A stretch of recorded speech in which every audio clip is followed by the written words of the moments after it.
சேலம் மாவட்டம் வெள்ளாளபுரம் அரசு ஆரம்ப சுகாதார நிலையத்தில் கர்ப்பிணி பெண்ணுக்கு செவிலியர் தவறான சிகிச்சை அளித்ததாக குற்றஞ்சாட்டி உறவினர்கள் போராட்டத்தில் ஈடுபட்டனர்.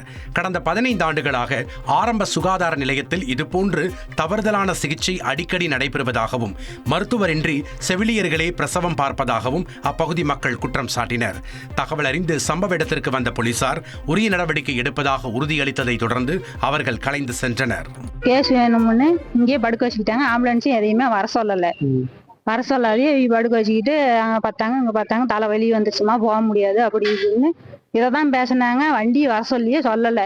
இதே ஹாஸ்பிட்டலில் 2011 ட்ரீட்மெண்ட் எடுக்க வந்து பிரசவம் தான் வந்த நானும் காலையில் 10 மணிக்கு வந்து சாயந்தரம் 6 மணி வரைக்கும் எந்த ஒரு இதுவுமே சொல்லலை.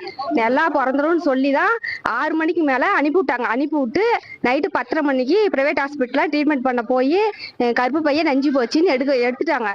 கோவை மாவட்டம் மருதமலை முருகன் கோவிலில் தமிழில் கும்பாபிஷேகம். அது வந்து வைத்தி ஒரு பிளாட் வாங்கணுமா இல்ல ஒரு பிளாட் வாங்கணுமான்னு ஒரே கன்ஃபியூஷன். ஒரு ரியல் எஸ்டேட் எக்ஸ்பர்ட் கிட்ட பேசு. எப்படி? பாஸ்வாலா பி தி பாஸ். நடத்த கோரி நாம் தமிழர் கட்சியினர் ஆர்ப்பாட்டத்தில் ஈடுபட்டனர்.